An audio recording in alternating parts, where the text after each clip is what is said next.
Welcome to the Next Level Human podcast. As a human, you have a job to do.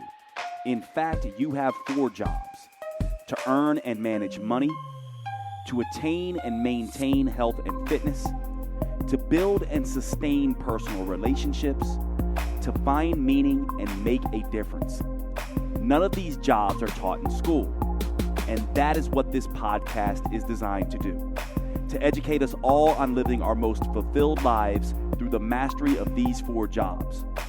I'm your host, Dr. Jade, Teta, and I believe we are here living this life for 3 reasons and 3 reasons only: to learn, to teach, and to love.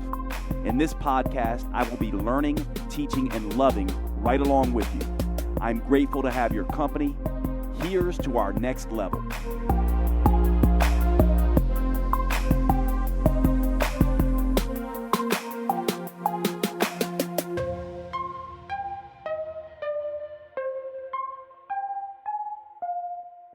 Okay, what's going on, everybody? Welcome to today's show.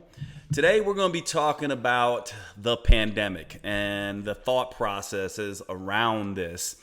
Now, I know when you hear that, everyone's probably, oh my God, not the pandemic, right? I don't want to talk about it, think about it, hear about it anymore. And the reason I'm doing this particular episode is because I've been having lots of different conversations with peers in the field, my brother, my sister-in-law, who are both naturopathic physicians and working in the space of healthcare, watching lots of my friends online, podcasters, influencers, talking about this and taking different positions.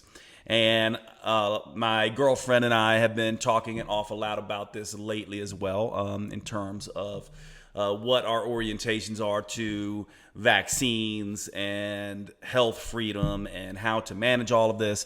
And it's just a conversation that's been ongoing. And so one of the things that a lot of you DM me and email me about is really wanting to understand a little bit more where I come from on this. And one of my very close friends, who's a very popular podcaster, also has been pushing me and, wanting me to speak a little bit more on this, and a couple other podcaster friends of mine who have different opinions, perhaps they think, from me, are wondering why I haven't been speaking out on this stuff a little bit more.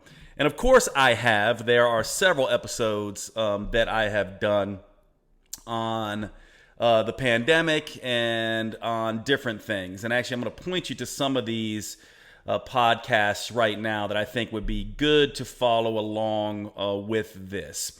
One of the ones is episode 141 on stress psychology.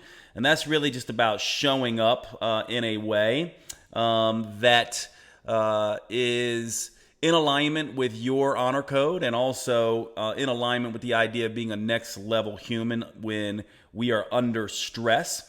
And so that's episode 141. You also may really like episode 135, which goes into the deep philosophy of a next level human. That's a read and excerpt from my upcoming book, The Next Level Human, that I think a lot of people will get a lot out of. And then I have episode 125, which is a COVID update.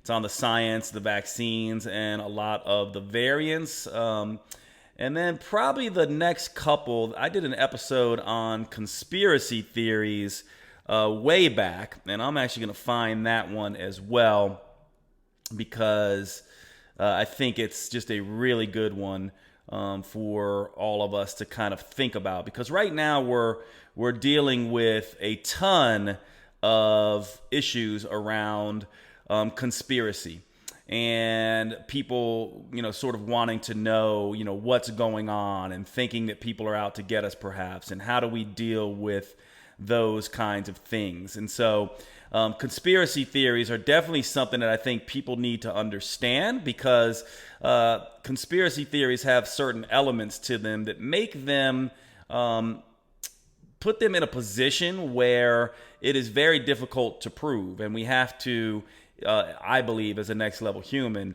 be very careful not to make things up, because that is what a lot of people will want to do when we have difficult times in life. And so that conspiracy theory episode is episode 58, and it's a really good one, looking at how base level humans deal with difficult times and stressful times, and how they are oftentimes more prone to conspiracy theory. Now, this is going to be a wide-ranging podcast. I didn't prepare any notes or anything like this, but I do have lots to say, and so we'll see how long it goes. I'll try not to make it go over an hour, but let's get into this really quickly. And the first thing I want to say is we really are at a very divisive, confusing, and socially charged moment in history. I think there's no doubt about that. I think all of us could agree. Everyone in this conversation listening to this podcast right now would agree with that, especially if you're living in the United States. And there are different orientations and different views on how to handle this. Now, before I get into this, what I would ask is the following. One of the things that we humans tend to do that is a very base level and culture level trait, which I'll get into in just a minute, is we tend to get combative or uncomfortable and combative whenever we hear ideas that differ from our own. Whenever there is a disagreement, many people will get combative and uncomfortable. Now, in my mind, the quintessential sign of an immature psyche is one that becomes combative and upset when they hear a view different from their own. A base level mindset, a culture level mindset, feels threatened by different ideas. However, a next level mindset looks at different ideas as growing opportunities. When you're operating from a base level mindset or a culture level mindset, it's really about, as a base level human, I want to win. As a culture level human, I want my team to win. And as a result of that, you begin to lead in a way that puts yourself first and treats your ideas as if they are always right. This is the idea of dogma. And dogma is definitely a big deal in the ability to grow and learn, right? And so I oftentimes like to say that dogma is the father of arrogance. Now, the other thing about this is that dogma is a very base level way of doing things. I'm right, everyone else is wrong. My research is right, everyone else is wrong. I'm smart, everyone else is dumb, right? Now, culture level is very similar. It's just that it goes by groups and it has a bias. So if dogma is the father of arrogance, then bias is the mother of ignorance.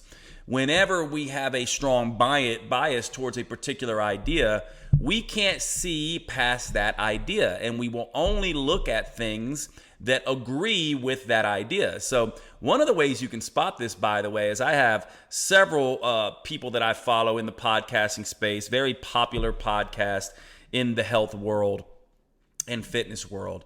And one of the things that's pretty striking is wherever they come down on the current situation, whether they're more health freedom individuals or more vaccine oriented, you will only hear them talk about that point. In other words, if they are for health freedom, all they will ever do is frame everything under the lens of health freedom. They cannot see beyond that. Not only will they do that, but they will miss any other opportunities to share other information. Now, a good, unbiased, non-dogmatic expert is going to present data on both sides. Whenever you see someone always presenting the data to make a particular point, you are dealing with a base level or culture level human, and they are not checking against bias and dogma. So whenever you hear someone, for example, where they talk about masks as always good and always 100%, and there's never any question about masks, or mask is always bad and they definitely don't work, and never questioning that, that is bias and dogma. Those people are the people who, in my mind, have less credibility and have been more hijacked by their opinion. Whenever your opinion becomes your identity, you are in big trouble. Bias and dogma have hijacked you. And this is what I want to start this discussion with. So let's just talk about the three orientations really quickly. The base level orientation, and by the way, we are all three of these, all human. So when we talk about next level, part of the thing you need to understand is it's called next level human, not higher level human. And the reason why is because it's not about being better than. Being better than is a base level and a culture level orientation. Next level humans, when we're operating from our next level selves, we don't see ourselves as any better or any worse than any other human. Culture level people see their team as better than other teams. They take my group is better than your group. Base level people see themselves and their immediate family as being the only care in the world. So a base level orientation, when it is confronted with fear, it leads to a paranoid, combative psyche. So they see evil out in the world, and they believe they need to fight against that evil. They take care of themselves and their family only. Everyone else be damned, right? So it's about their convenience, their freedom, their family's safety, them getting to do anything they want, and not allowing culture to interfere in any way, shape, or form. And one of the ways this manifests in America is this idea of freedom. Base level people see freedom as a birthright, and they see it as they get to do anything they want without taking any responsibility. And we know that this is not true. With freedom comes responsibility. We are not free to do anything we want if that thing hurts other people. And so there is a gray zone here. Now, base level orientation disagrees with that. They think that they should be able to do anything they want, whether it hurts anyone else or not. They believe that freedom is absolute, that they should be able to go into any business and any business should accommodate them, that they should be able to do anything they want, whatever they want, when they want, regardless of how it hurts other people. Everyone else be damned. This is the base level way of looking at things. It is an extremely individualistic, self-centered, selfish way of coming at the world. Now, because base level people seek safety, they see life as a power struggle, and they see others as those who want to take power from them. So I oftentimes say, if you see life as a war, you will find battles everywhere, whether those battles exist or not. In other words, your perception, the way you view the world, the lens at which you're looking at the world will shade everything. So if you see life as a war, you will find battles everywhere, whether or not they exist or not. Now, like I said, base level people operate from dogma. They know the truth. Everyone else is a sheep. Everyone else is dumb. Their research is the best research. Now, the problem with this is that dogma, this idea that I am right and everyone else is wrong, and I am dogmatically right, meaning that I stubbornly know what I know, and I stubbornly know that I know what's best, means from that place I cannot learn. So these individuals who come at this way are, in my mind, extremely detrimental to themselves and society. They're detrimental to themselves because they cannot grow. They're detrimental to society because they devolve society and they push false narratives. So these are the people who like to make things up.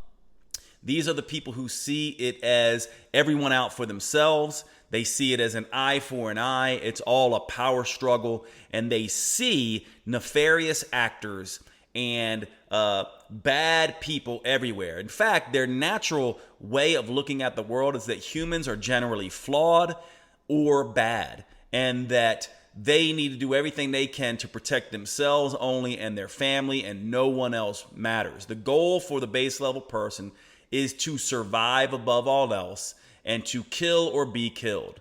It's really about the primacy of the individual. Now, the culture level orientation is where fear and uncertainty leads to them seeking a team. they have a us versus them mentality. They're looking for a group to be a part of. And once they find that in group, they automatically create an out group. Now, you can see this very clearly in politics. If you bring up any issue that is a politically charged issue in politics, you will immediately see people take sides, and they will begin to think about whatever you bring up through the lens of their political team. They find teams everywhere. So they're either on team anti-vax or team pro-vax, right? So anytime you hear these, I'm pro this, I'm anti that, these are people who are very culture level in their ways of thinking. Everything is framed of a struggle of extremes. So what ends up happening is they cannot see the gray. They only see the extremes. They only see what side is different from theirs. They only want to hear from their team, and they think any other team is wrong. In this way of thinking, there is always a virtuous side, usually their side, and always an evil side, almost always the other side. All information is filtered through this lens when you're dealing with a culture level way of seeing things. Even a genius, right, is rendered incompetent under this kind of influence of bias in this way. The world does not work in extremes of black and white. Almost all truth is nuanced and gray, which is why culture level orientations and team think mentality almost always leads to missing things and not getting it right. And so whereas base level, the goal is to survive or kill or be killed, with culture level, the goal is to win. My group to dominate your group. It's about the primacy of the group. And you can see really quickly then, base level humans are about the individual. Culture level humans are about the group. So what about the next level orientation? Well, if base level is about extreme individualism, and culture level is about extreme groupthink, next level orientation is an integration of both of those. A next level human, when we're operating from our next level human way of thinking, we see ourselves as simultaneously an individual and a member of a group simultaneously. And we see that by taking care of the group, we are taking care of ourselves, and by taking care of ourselves, we are simultaneously taking care of the group. And so everything a next level human does, and all the ways that they think, is about being the best they can to grow themselves so that they can be a better member of a group to grow the group. A next level human will gladly sacrifice for the group, and a next level human within a group will gladly stick up for the individuals within that group. So next level humans as individuals are always ready to sacrifice for the group. Next level individuals within a group are always going to defend the individual freedoms and the individual autonomy of each member of that group. And so they do not prioritize themselves or the individual, and they do not prioritize the group. They prioritize both. It's an integrated approach. Fear leads a next level human to a growth and purpose mindset. They ask, how can I grow from this? What can I learn from this? How can I bring my unique gifts to bear in this scary, uncertain situation? In other words, with next level humans, it's not about winning, it's about growing. It's not about surviving, it's about contributing. It's not about me and my survival. It's not about my group is better than your group. It's about what can I do to be a good influence, to be a good member of my group, and also to uphold my autonomy as an individual and the autonomy of every other individual. We are all one is the way a next level human sees this. And therefore, they are both an individual and a group, and they see themselves as these things simultaneously. I must take responsibility for myself and others at the same time. The major goal of a next level human is to learn, to teach, and to love or contribute. That's what they are trying to do. And when things get scary, like with this pandemic, ultimately they begin to operate from first principles. They basically say, what are the most important first principles? Well, one of them for a next level human is to understand that dogma is the father of arrogance, and to only be dogmatic against dogma. That is a first principle. The first principle, that dogma will blind you.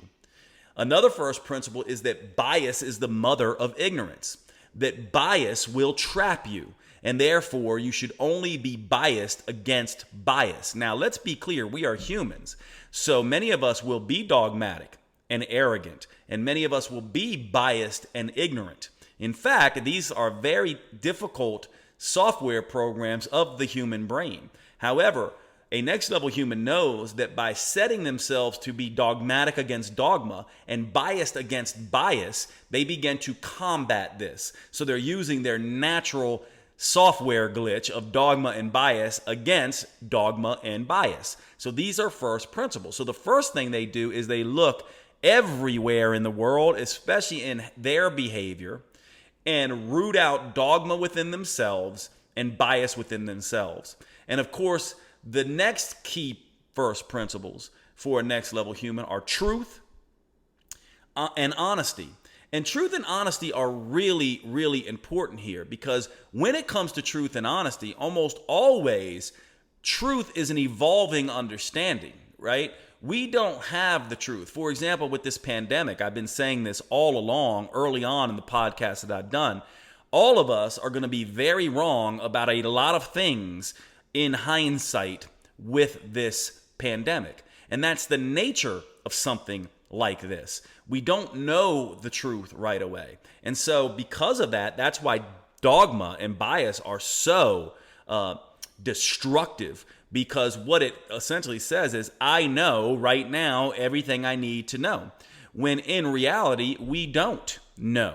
We don't know, A, how deadly this virus is going to be in the future, or perhaps it's not going to be deadly at all. We don't know if things are going to get worse or better. We don't really know yet if our interventions have been as effective as we think. But we do have data, and as that data builds, we have been building consensus around these things. And so we'll get a lot of things right and a lot of things wrong.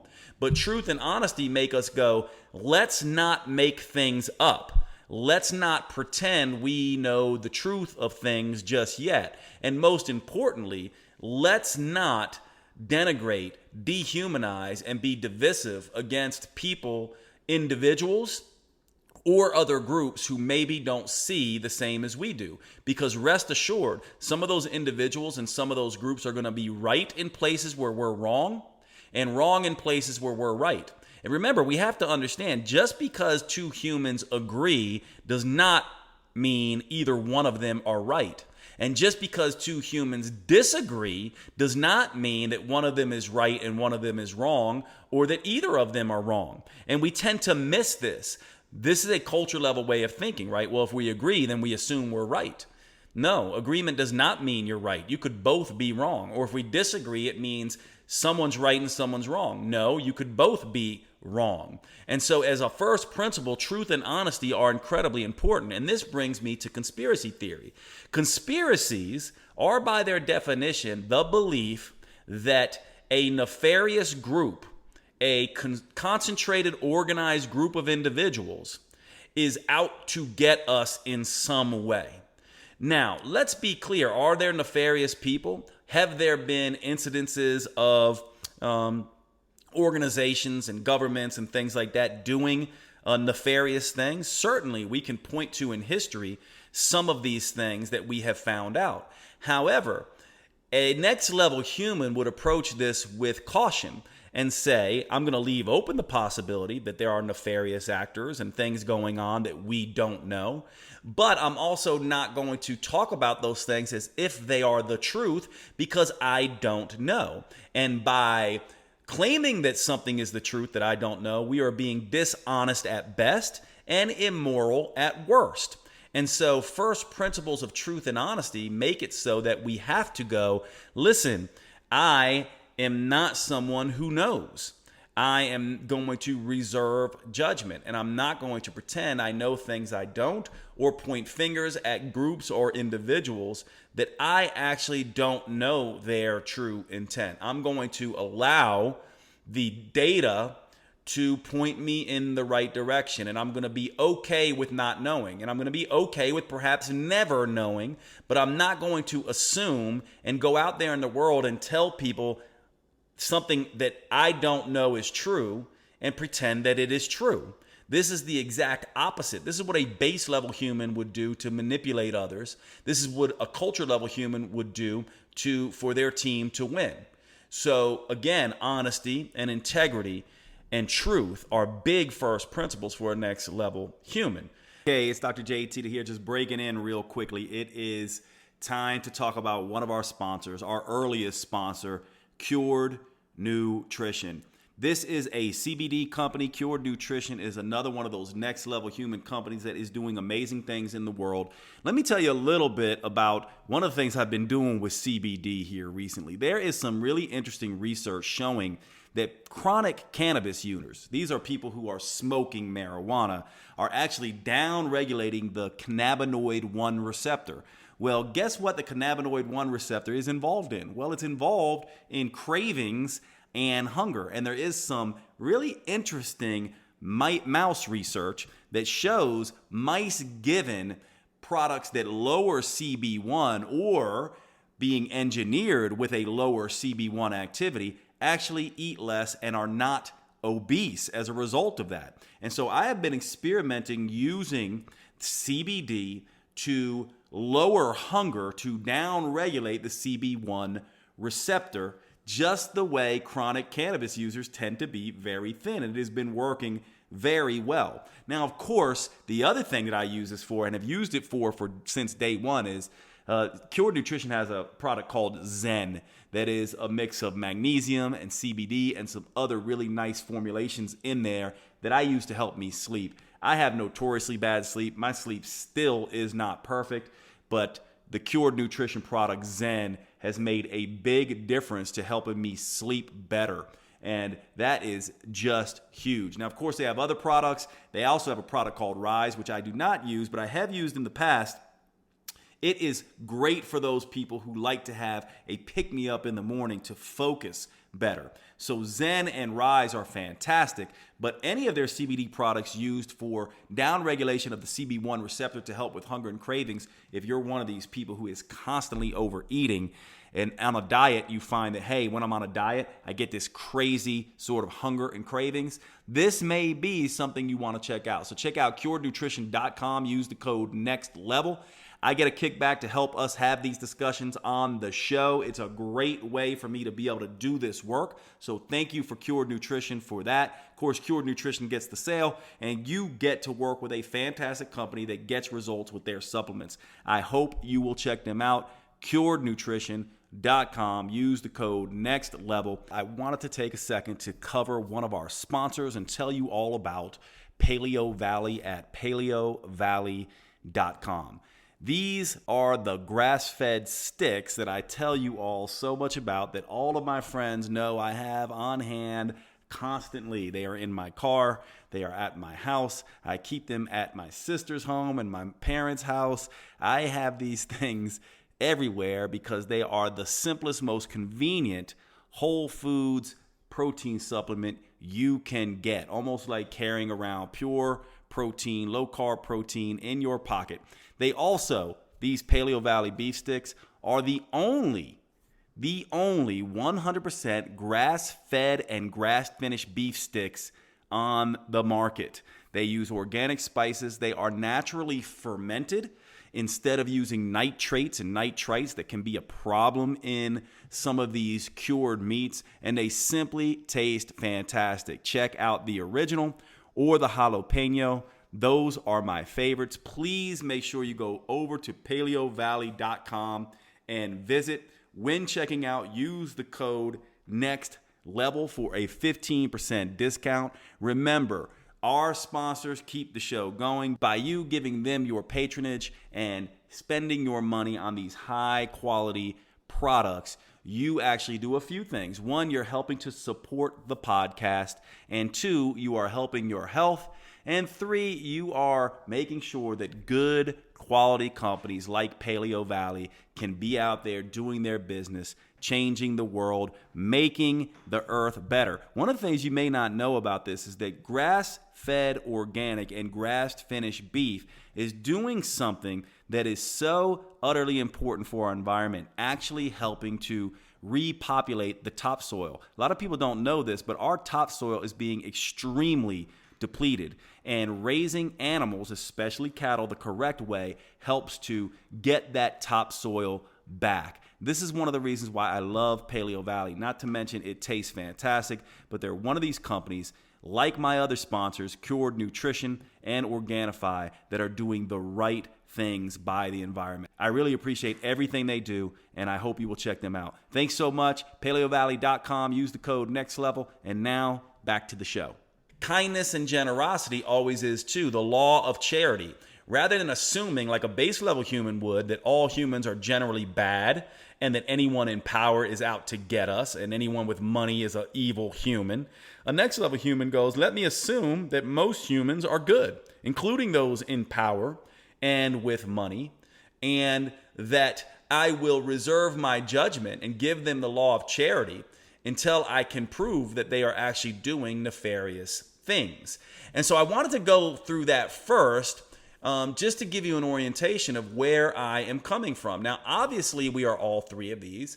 I have been base level at times and culture level at times throughout this pandemic. I'm sure you all have as well. But my natural orientation, my natural practice is to go next level with this. And so as you hear me begin to discuss some of these things now moving forward, what I would call fallacies and mistakes or just discussion points, understand that I'm coming at this from a next level orientation. I'm trying to not be dogmatic. I'm trying to not be biased. I'm trying to be truthful, honest, integrity, give the law of charity, and look at these things from a logical perspective, not a fear-based perspective, and not jumping to conclusions and making these wild claims. By the way, jumping to conclusions and making wild claims, is it possible that those conclusions and those wild claims could be free or could be something that happened? Sure. I mean, there are people out there talking about there's going to be a civil war and this is the beginning of a civil war and all this kind of stuff. I don't know if you've heard this kind of stuff. And I go, perhaps, but right now I don't see that as something that is looking like it is a reality. And I'm certainly not going to call that out and begin to scare people because I believe, as a next level human taking this orientation, that the worst thing to do is spread fear and this kind of language around this kind of stuff, where instead, if I do that, I might actually contribute to those nasty things happening. However, if I instead show up not with dehumanizing language, showing up for individuals, being my best self, then maybe I can influence others to be that and have a different orientation and a different outcome. And so in my way of seeing this, and in a next level way, humans' way of seeing this, when the shit hits the fan, the best thing you can do is be the antidote to asshole, right? The best revenge is not to be that way, to not be one of these people who is contributing to fear-mongering on either side, right? And we know what this is like. If you don't get the vaccine, you're going to die, and the unvaccinated are bad, which I think is a terrible thing to be saying. And on the other side, if you're not, if you are getting the vaccine, then you are anti-health freedom and all of this kind of stuff, and you're bad. Anyone who uses, any leader, any influencer, anyone who's using dehumanizing, divisive language in this way, in my mind, is problematic. And I'll just come right out and say this now. From my perspective, you saw this with Trump, and now you're seeing it with Biden. And in my mind, this idea of pitting one group against the other, especially for someone who's supposed to be leading us all, those are people who are culture level and base level leaders. And I, for one, am not a fan of either of these approaches from either of these two men. Now, remember, we're getting ready to get into a discussion where you might love Trump or you might love Biden. All I'm asking is that you understand where I'm coming from and you listen just to the arguments. You do not have to agree with me. And just because you do agree with me doesn't mean I'm right. I'm just giving you my take on this because so many of you have been asking. Now, the first problem I think that we're having and the first issue that comes up that I want to discuss is this idea of the natural medicine fallacy. So one of the things that has happened in this pandemic is you've seen two camps really be set up. One camp is a camp that basically says, okay, this is really about just getting healthy, and anything unnatural, a pharmaceutical or anything like that, is bad, and that anything natural is good. And this we call the natural medicine fallacy. It basically pretends that anything that is natural is good. But we know this is not true. Belladonna is natural. It will kill you. Snake venom is natural. It can kill you. There are lots of things in nature. Lightning, it can immediately kill you. There are plenty of herbs that we know can give you liver damage, right? There are many different things, including viruses and bacteria that can do a lot of harm to us. And so this idea that natural is always better is a big fallacy. Now, when you look at the history of medicine, what you will find is that the natural medicine fallacy has been around for a very long time. And when we look at savior of lives, this is very clear in the research, and there is no debate about this with any experts really anywhere that take this stuff seriously. If you study health and longevity and the history of mankind as it pertains to medicine, there are three things that have saved more lives than anything else in the history of humanity. And those three things are hygiene and all of the inventions and practices around washing hands, plumbing, picking up trash. All of these kinds of things have made a huge difference in risks of infections and deaths. So the hygiene issue is huge and has been a huge piece of humans living better lives and having less reactivity to infections. The next one is antibiotics. And the final one is vaccines. Vaccines, antibiotics, and hygiene are the big three that have saved more lives than probably any other thing in the history of humanity. Now, there is one thing that is more powerful than any of these things, and that is the unique, the innate protective wisdom of the human immune system. It is perhaps one of the most amazing things on the planet, right? This immune system that we have is absolutely amazing. And so it absolutely is the most important thing.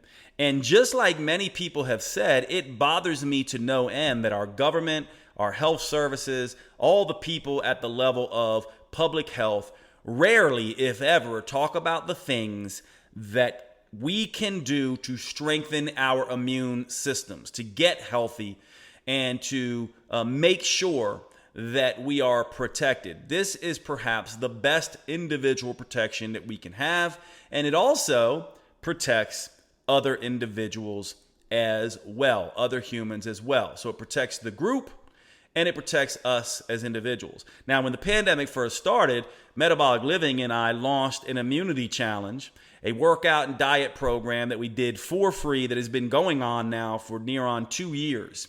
And we did that because we knew how important this was. And it was all about giving people free workouts to do at home, since we were all stuck at home, and give them the basic understandings of immunity. However, just because the immune system is one of our most powerful agents does not mean there are not other things like hygiene, antibiotics, and vaccines that can make a difference. Now, another fallacy here is this idea of the terrain theory versus the germ theory. A lot of people don't know this, but a lot of people in the health and fitness world are getting this wrong. So let me give you this idea. The germ theory says that it's really the germ that causes the disease. That if you get exposed to something like a virus or a bacteria that is a disease-causing virus or bacteria, that it is the agent that causes the disease. Now, terrain theory essentially says, no, it's not. It's the host. The health of the host is what determines whether that germ can infect or not. And so this idea, you've probably seen this illustrated with this little goldfish in its jar and dirty water. And the terrain theory people say you don't heal the fish by injecting the fish with some medicine. You clean the fish's water. And this is terrain theory versus germ theory. Now, the fact of the matter is that both are true. The germ does infect, and it's more or less likely to infect the healthier you are. However, some germs infect you no matter how healthy you are. And so this idea that the terrain theory is correct, this idea that this little goldfish with dirty water just needs to change out his water is not correct. A more correct way of looking at it is this goldfish has clean water and has a shark swimming around in the tank with it. And if we don't take care of that shark, that goldfish is perhaps going to die. And so it's not just trading out the water. That's important. You don't want the goldfish swimming around in dirty water. That will potentially kill it and or make it weak so it can't escape the shark. However, you also want to get rid of the shark because sometimes that shark is going to kill that goldfish. And so it is both. It is both. And to give you a prime example of this, let's take smallpox. So before we had a smallpox vaccine, smallpox was rampant and killed a lot of people. In fact, when there was a smallpox outbreak, about 30% of the individuals exposed died. Okay? Now think about how many people that is. We've had basically about 1%, less than 1% of individuals who contact COVID die. Now, of course, when you're talking about billions of people on the planet, 1% is millions of people. However, imagine a 30% kill rate from a bacteria like smallpox, right? Or a virus or bacteria like smallpox. Think about 30% kill rate. Now, think about some of the most healthy people on the planet. Let's take the American Indians, Paleolithic peoples, right? Incredibly robust and healthy, lots of people saying, well, if they were so healthy, then they wouldn't have succumbed to smallpox, would they? But they did. And actually, many historians, and this is outlined in many books and research in this area, the thing that killed most of the Native Americans was not guns, it was germs, and specifically smallpox. Smallpox was a disease that was brand new, a novel disease to the Native Americans that the Europeans brought over. And it decimated them. It killed 10 times the amount of Native Americans than did guns and the colonists. And the reason I'm bringing this up is because this idea that it's just about getting healthy and that's going to protect all humans is not true in any shape or form, especially when we're talking about very virulent diseases like the Black Plague, which, the bubonic plague, which killed about 60% of people it infected. It killed 2/3 of the European populace back when the Black Plague was around. And something like smallpox, which kills about 30%. So is COVID those things? No, it certainly is not. But it also shows that we really need to be a little bit more nuanced and understand this kind of stuff, because it's not just simply an argument of terrain theory versus germ theory. And this also brings up this idea that natural medicine and conventional medicine people conflate these things a lot. Now, certainly natural medicine is amazing for chronic illness. It is amazing for chronic illness, things like heart disease and high blood pressure and metabolic syndrome and things like that. It, however, is not nearly as powerful for infectious diseases and injuries.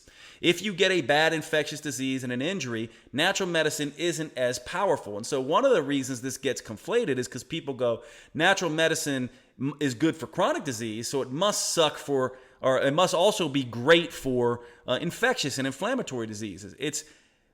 infectious diseases rather. It is not necessarily. As a matter of fact, conventional disease is the better thing when it comes to, or conventional medicine is the better thing when it comes to diseases of infection versus inflammatory chronic diseases and things like that. And so this is important. So this does bring us to this idea of sort of healthism, because even if it did, let's say even if the immune system was the thing that was going to protect every single person, they just needed to get healthy. Well, I've been working in the health and fitness field for 30 some years now, right? It's like, since 15 years old, I've been personal training, and I've basically been in the world of natural medicine. I'm a naturopathic physician. This is my training. I've been in that world for a very long time.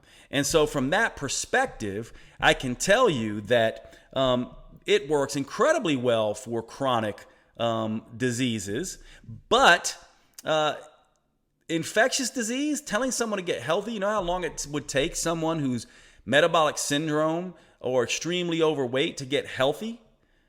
A year, maybe 3 months minimum. This takes years. This is a very, and just think about it. Like, think about your own weight loss journey or your own health issues and how long it can take, right, for people to get healthy. So even if that was the case, which it is not, we also have to be very careful not to become healthist and start practicing healthism, which is, again, one of these culture level orientations where I'm healthy, you're not, therefore I'm better and have taken responsibility for myself and you haven't because you're not healthy. So should we just throw all unhealthy people under the bus? Sometimes health is not directly related to how we're living. Sometimes there's a genetic component or an environmental component or any other number of things that are in the way of someone getting healthy. And so this to me is an issue.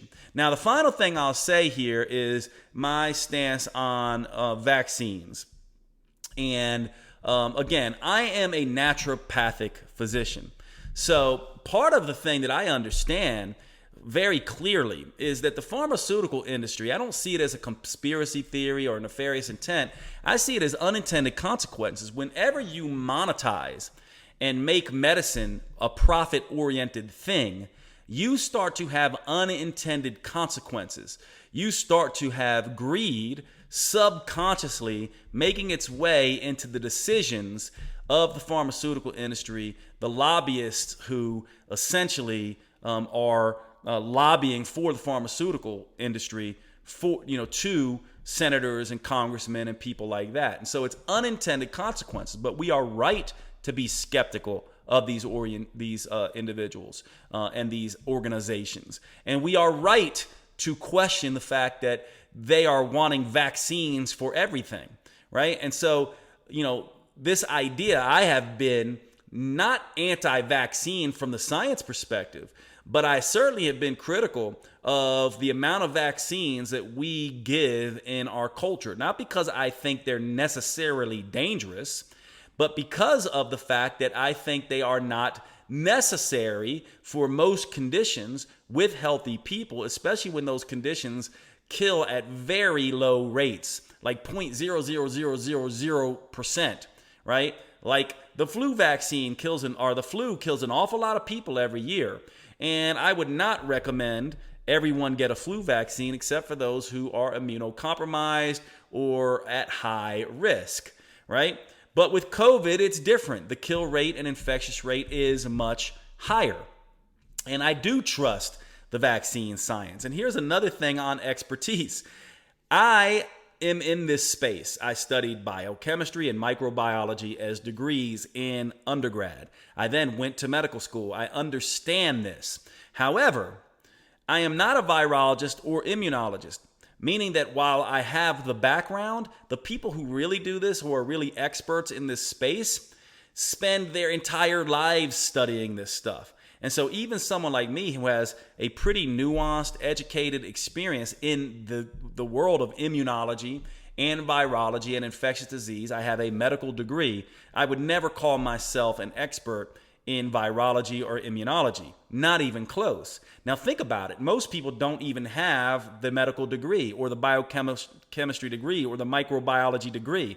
And they're acting as if they understand this stuff when they do not. Now that is not very next level, especially these podcasters and bloggers and YouTubers who have no real background on this, are just basically a health and fitness person or a popular personality who are making claims about vaccines that they certainly could not know because they are not the experts. So the point here is that yes, I am pro-vaccine.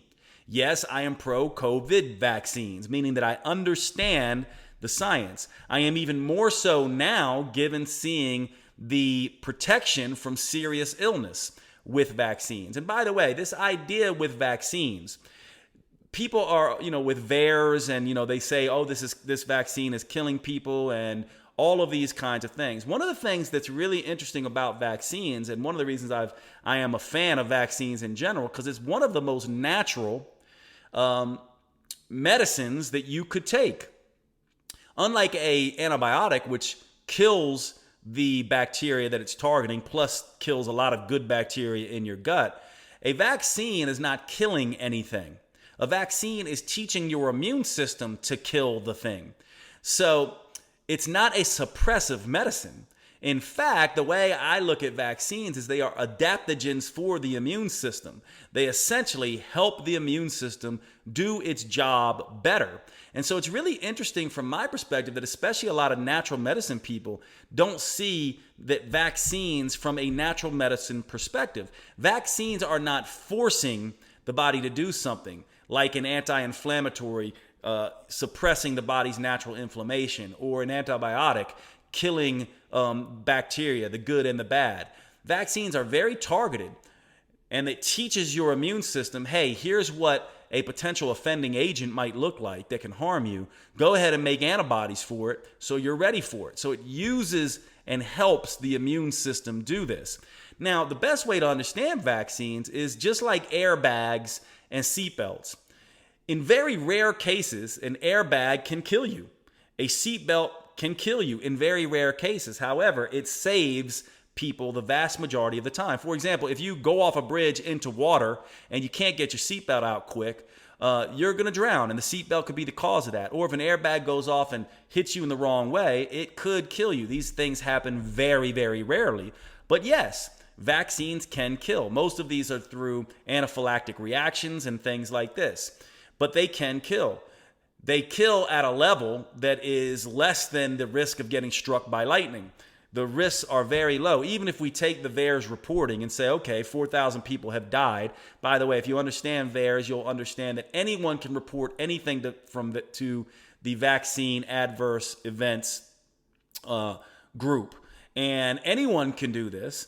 And it's not always followed up on in a timely manner. So we don't know how many people are being harmed, but we should just be comfortable saying we don't know. Perhaps it's a little bit more, perhaps it's a little bit less. But the bottom line is we are seeing that people seem to be far more protected from these things, and they seem to be pretty damn safe. Now, we're still early, and in hindsight, we may need to adjust this, and we should be happy to do that adjustment.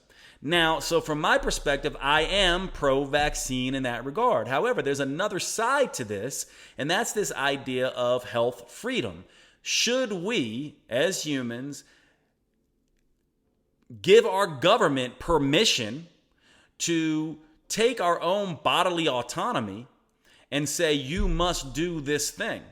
So while I am pro-vaccine, understand the science, and if I had it my way, I would have as many people as possible get the vaccine. From my perspective, it is an immune system adaptogen. It is something that is incredibly safe. It is saving lives. However, at the same time, I am adamant from a first principles point of view that people must have body autonomy.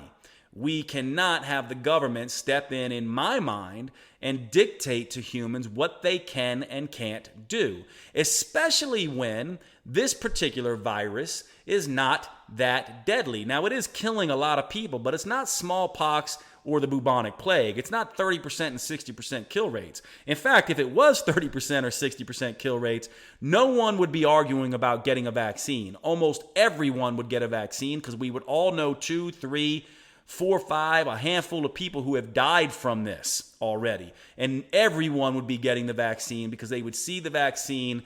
The death rates would be so high that they would know that this was the only thing that could really guarantee that they were being saved. With something like COVID, unfortunately, I hate to say this, it's not deadly enough for people to get on board with the vaccine. But no matter what, people should have their freedom and their autonomy. So while I am pro-vaccine, I am also very pro-health freedom. And I do not like the idea of any government, anybody, any leader demonizing an American for making a choice about their body.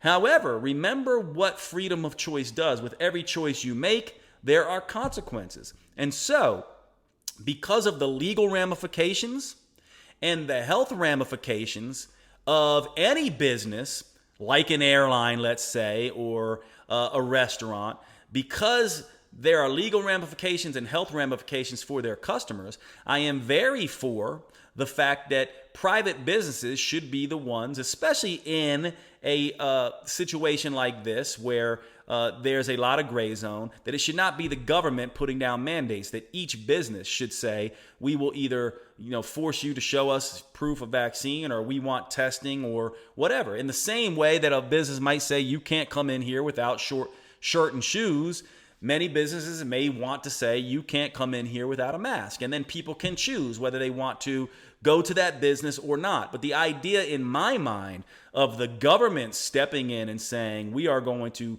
have mandates for all people, that to me is a slippery slope and something I am not comfortable with. Now again, this does not mean I'm right, does not mean you're wrong, it does not mean you're right or I'm wrong. It means this is my perspective from an educated point of view. I don't like the idea of the government stepping in with anything. This might be, no problem now, but what does that precedent say for later? I am pro-health freedom, and I would fight for people's ability to have body autonomy and to not get a vaccine if they choose not to. However, they also have to understand that they are taking a big risk here. And I do think that most next level humans who are integrating both their own autonomy and the group and trying to do what's best for both are going to understand if you don't get a vaccine, then of course you're going to have to deal with some of the ramifications of that choice. In the same way, if you do get a vaccine, you're going to have to deal with some of the ramifications of that choice. For example, vaccines can't protect you completely. They may have some adverse events, and you have to accept that. In the same way, if you don't get a vaccine, that's a choice that also has ramifications. You might get severely ill. You might get someone else severely ill. You may die from COVID. You may have to give up some of your freedoms to travel certain places or not go to your favorite restaurant, because these are the decisions that we are all making as humans. And so the final thing I'll say here is that from my perspective, we want to look at this from a next level human point of view. Do you want to make this just about you and your family? Or do you want to make this about my team versus another team? Or do you want to make this about doing the best you can for yourself while also protecting the group? You are both an individual and you are a member of a group. You are both simultaneously. You need to grow yourself and evolve the world. You need to really consider both. You need to be willing to sacrifice for the group and also willing to stand up for each individual within those groups. And that's ultimately what I am trying to do, and I'm leading through first principles. I am basically saying I will not be dogmatic except against dogma. I will check my bias and be biased against bias. I will lead with truth and honesty and not make things up or not push certain agendas. I will give the law of charity. I will not point out evildoers who we don't know whether they exist or not. I will not, stir up fear. I will lead from a place of love and integrity and kindness and generosity. I will defend my fellow humans' ability to make their own choices. And I will also be logical and real about the risks associated with vaccines, and also,